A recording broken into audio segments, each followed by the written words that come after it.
Good afternoon मेरे प्यारे बच्चों। आज हम कक्षा 10 की गणित पढ़ेंगे, जिसमें हम पहली एक्सरसाइज 1A के 5 तक सवाल पढ़ चुके थे।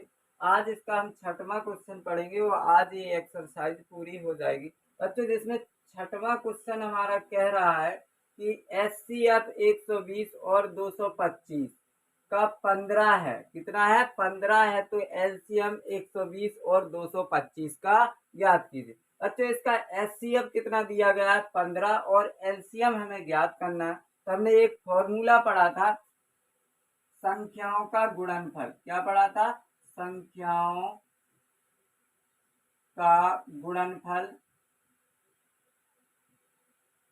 बराबर HCF गुणे LCM। अच्छा, संख्याओं का गुणनफल, संख्याएं हमें दे रखी हैं 120 गुणे 225 बराबर HCF हमारे पास है 15 और LCM हमें निकालना है, तो LCM की जगह LCM ही रखेंगे। बच्चों, इसके गुणा के उल्टे किस में चले जाएंगे? भाग में। तो LCM बराबर कितना आ जाएगा हमारा? 120 गुणे 225 बटे गुणा के उल्टे भाग में 15। 15 अट्ठे 120। तो LCM बराबर हमारा कितना आ जाएगा? 8 पंच 40, 4 8 दूनी 16, 4 20 और 8 दूनी 16 और 2 18। तो इसका LCM बच्चों 1800 आ जाएगा और यही हमें निकालना था कि इसका LCM ज्ञात कीजिए। बच्चों, सातवां सवाल दे रखा है हमारे पास, कहा गया है x और y के मान ज्ञात कीजिए। तो x ये है हमारा और y ये है। तो कैसे निकालेंगे? देखो, x के गुणनखंड 2 दे रखे हैं हमें। कितना? 7 और 3। तो ऐसी संख्या क्या हो जाएगी जो 7 और 3 गुणनखंड है? तो बच्चों 7 3 21 हमारी ऐसी संख्या हो जाएगी। ठीक है, तो ये हमारे x का मान निकल आया। अब देखो, एक y एक ऐसी संख्या है जिसके गुणनखंड क्या दे रखे हैं? एक 4 और 21 दे रखे। तो 4 और 21 गुणनखंड वाली संख्या हमारे पास 21 चौक 84 होती है। कितनी होती है? 84। बच्चों, ये हमारा क्वेश्चन यहाँ क्लियर हो जाता है। अगला क्वेश्चन है, कहा गया है, आठवां क्वेश्चन है, जो कह रहा है कि 18 और 117 के HCF को 18M माइनस 117 के रूप में दर्शाया गया है। M का मान ज्ञात कीजिए। साथ ही 117 का LCM ज्ञात करना है। तो हमें M का मान निकालना है और फिर क्या निकालना है? 18 और 117 का LCM।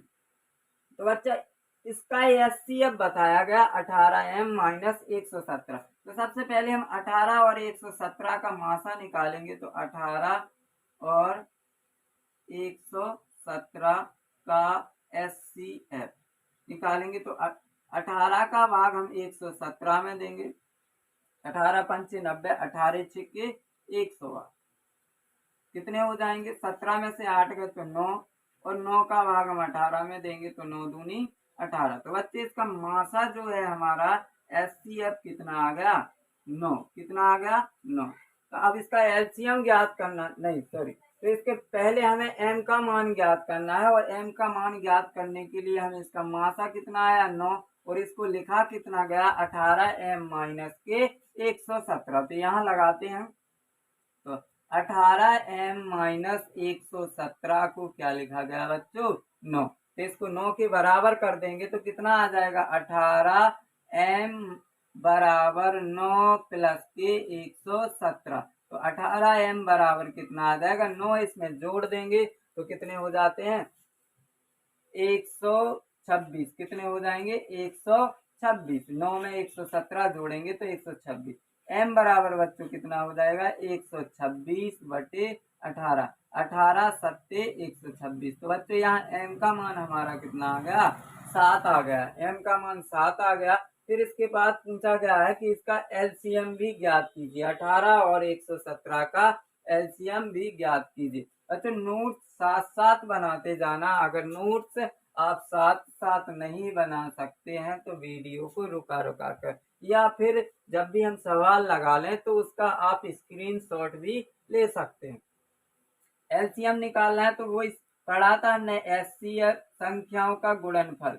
क्या पढ़ा था? संख्याओं का गुणनफल।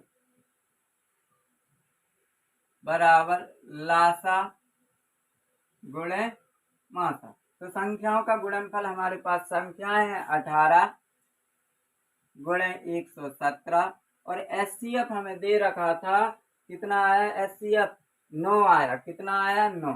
और निकालना है एलसीएम, तो एलसीएम, तो एलसीएम बराबर क्या हो जाएगा, एलसीएम गुणा के उल्टे बच्चों भाग में जाएंगे तो 18 गुणे 117 बटे 9, 9 दूनी 18, तो एलसीएम बराबर 2 गुणे 117, गुणा करेंगे तो 2 सत्ते 14, 2 एकम 2 एक 3 और 2 एकम 2, तो इसका बच्चों आंसर जो एलसीएम आएगा 234 आ जाएगा। आप इसका स्क्रीनशॉट ले सकते हैं, तो ले लीजिए स्क्रीनशॉट। अच्छा 9वां क्वेश्चन है यहाँ की जांच कीजिए कि क्या किसी संख्या n के लिए संख्या 6 की घाते n अंक 0 पर समाप्त हो सकती है। तो ये हमें कुछ जांच करना है। तो बच्चों याद रखना कि जब भी कोई संख्या 0 पर समाप्त होती है तो उसके लिए उसके अभाज्य गुणनखंड 2 और 5 होना आवश्यक होता है। यहाँ हम देखेंगे तो लिखेंगे अतः जब कोई संख्या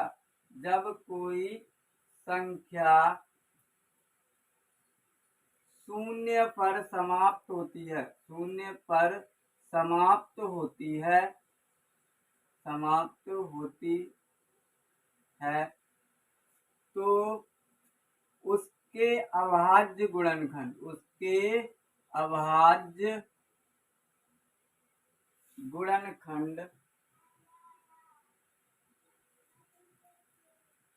2 गुणे 5 होने चाहिए।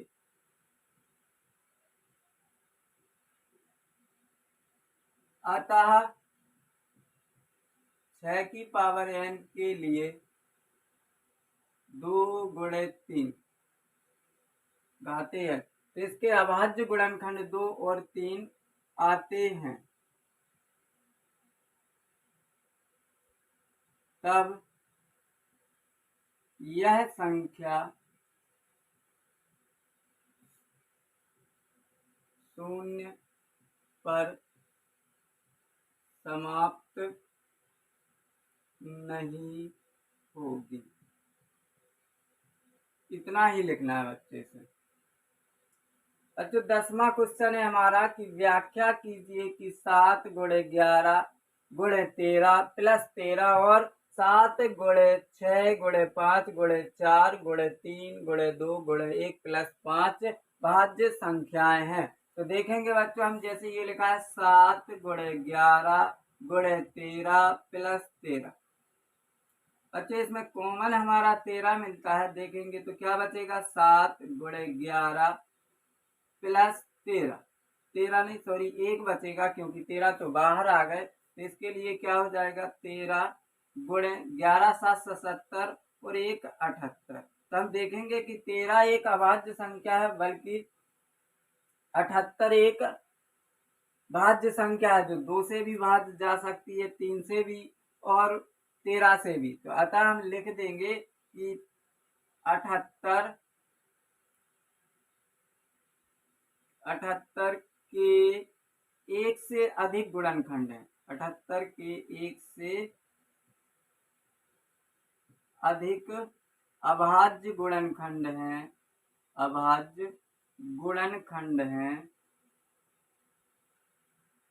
जो भाज्य संख्या होगी। पुनः हम दूसरे पे आते हैं। दूसरा क्या है 7 गुणे 6 गुणे 5 गुणे 4 गुणे 3 गुणे 2 गुणे 1 प्लस 5 ये है। तो देखेंगे इसमें हमें कॉमन क्या मिल रहा है, तो बच्चों कॉमन इसमें हमें 5 मिल रहा है, तो 5 हम कॉमन ले लेंगे और बचेगा क्या 7 गुणे 6 गुणे 4 गुणे 3 गुणे 2 प्लस के 1। इसके गुणा करेंगे तो कितने हो जाएंगे, 2 6 चौके 24, 24 और गुणे 42, 24 गुणे 42 गुणा करेंगे 2 चौके 8, 2 दूनी 4 और 4 चौके 16 की 6, 4 दूनी 8 और 1 9, 8 6 4 10 और 8 1 9 1 10। तो कितना हो रहा है बच्चों? 1008। एक बार फिर से देखेंगे, 3 दूनी 6, चौके 24 और 7 छिंग 42, गुणा किया 2 चौके 8, 2 दूनी 4, 4 चौके 16, 4 दूनी 8, 1 9, 8 6 4 10, 9 1 10। तो कितने हो जाएंगे? 1008 प्लस के 1, और इसको जोड़ेंगे तो 5 गुणे 1009। तो इसमें हम देखेंगे कि 5 एक अभाज्य संख्या है, जबकि 1009 कैसी संख्या है? भाज्य संख्या है, और इसके एक से अधिक गुणनखंड होंगे। अतः क्या लिख देंगे? ये भाज्य संख्याएं होंगी, भाज्य संख्याएं होंगी। समझ में आया बच्चों? आप इसका स्क्रीनशॉट ले लीजिए या फिर साथ साथ नोट्स बनाते चलिए।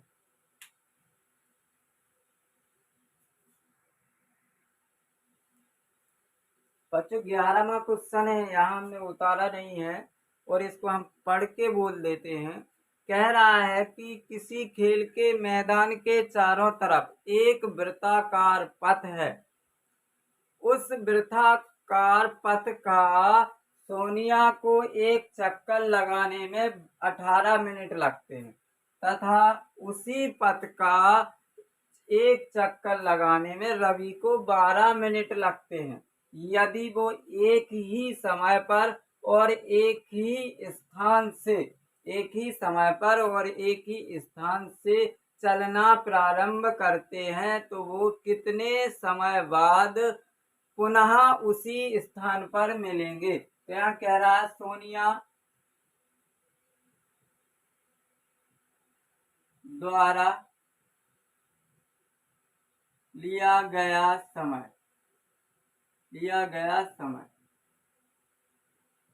18 मिनट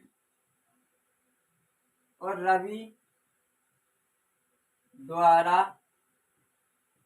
लिया गया समय 12 मिनट। कहा गया कि जब वे एक ही स्थान से एक ही समय पर चलना प्रारंभ करते हैं तो पुनः उसी स्थान पर, जैसे मान लिया कि ये यहाँ से सोनिया चलती है, सोनिया, और यहीं से रवि चलता है, तो वे जब ये चक्कर लगाते हैं तो पुनः इसी स्थान पर वो कितने समय में मिलेंगे? तो बच्चों जब भी वृत्ताकार पथ का चक्कर लगाए कोई और समय दिया गया है तो उसका हम डायरेक्ट लासा निकालते हैं। तो 18 और 12 का यहाँ पर हम लासा निकालेंगे तो 2 नम 18, 2 छक्के 12, 2 नम 18, 2 तीन 6, फिर 3 से काटेंगे, 3 त्रिका 9, 3 एकम 3, 3 एकम 3। तो लासा निकालेंगे तो बच्चे इसका कितना आ जाएगा? 2 गुणे 2 गुणे 3 गुणे 3, 3 त्रिका 9 दूनी 18, दूनी 36, कितने? 36 मिनट बाद वे पुनः उसी स्थान पर मिलेंगे। ये हमारा इसका आंसर हो गया कि 36 मिनट बाद वे पुनः उसी स्थान पर मिलेंगे। अच्छा 12वां क्वेश्चन दिया गया है एक खाली डिब्बे भरने। तो देखेंगे हम x और y का मान निकालना है। तो x ये है हमारा और y ये। तो हम देखेंगे कि y एक ऐसी संख्या थी जिसके गुणनखंड कितने दिए गए? 13 और 5 दिए गए। तो हम क्या हो सकती है ऐसी संख्या? 13 गुणे 5 करेंगे तो 65। कितनी हो सकती है? 65। यहाँ y का मान निकल आया। अब 65 और 3 का गुणा किया तो देखो 195 आ गया। 5 से 15, 3 18, 1 19, तो 195। और एक x एक ऐसी संख्या है जिसका 3 और 195 क्या होगा? गुणनखंड। तो गुणनखंड होगा तो इसका हम गुणा कर देंगे तो कितना हो जाएगा? 5 से 15, 3 27, 1 28, 3 एकम 3 और 2 5, 585 एक ऐसी संख्या हो जाएगी। बच्चों अगला क्वेश्चन है हमारा 13वां क्वेश्चन है जो दिया नहीं गया, हमने यहाँ पर नोट नहीं किया है, उसको किताब में आप देख सकते हैं। और किताब में देख करके अभी हमने एक क्वेश्चन बताया 10वां, सेम टू सेम उसी की तरह है, जो बिल्कुल वैसे ही लगाना है। 14वें तो लगा लेना, अगर नहीं आए तो हम बता देंगे आपको। और 14वां क्वेश्चन बच्चों इसमें फिर से वही दिया गया है कि एक्स और वाई के मान हमें ज्ञात। एक्स वाई जेड 3 संख्या दी गई है, एक एक्स दी गई है, एक वाई दी गई है, एक जेड दी गई है। तो देखेंगे 161 के 2 गुणनखंड किए गए, एक गुणनखंड हमारा 7 है और दूसरा गुणनखंड हमारा जेड, और जेड का हमें मान ज्ञात करना है। तो देखेंगे कि जेड का मान कितना होगा।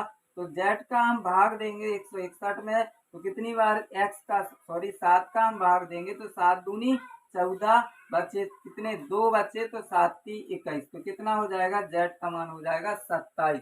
अब 27 हो गया जेड का मान। वाई का निकालना है, तो वाई एक ऐसी संख्या है जिसमें 7 और 161 इसके गुणनखंड किए गए हैं, तो 7 का हम इसमें गुणा कर देंगे तो कितना, 7 एकम 7, 7 छिंग 42, हाथ ले 4 और 7 एकम 7, 4 11, 1127। अब 1127 का इन्होंने गुणा किया तो कितना है, 3381। 30 7 21, 3 दूनी 6, 2 8 और 3 एकम 3, 3 एकम 3। एक्स का मान निकालना है तो इसके हम गुणा कर देंगे तो कितना आ जाएगा, देखो 2 का इसमें गुणा करेंगे, 2 एकम 2, 2 अट्ठे 16 और दुत्ती 6 1 7, दुत्ती 6, तो कितना आ जाएगा 6762।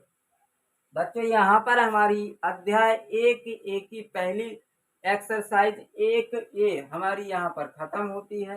अगर आपको वीडियो अच्छा लगा है तो प्लीज सब्सक्राइब कीजिए, और सब्सक्राइब कीजिए तो बेल आइकन जरूर दबा दीजिए, घंटी का बटन, क्योंकि जब भी हम नया वीडियो डालेंगे तो आपको तुरंत नोटिफिकेशन मिल जाएगा, और इससे क्या होगा कि आप इस पे सारे वीडियो देख सकते हैं। धन्यवाद।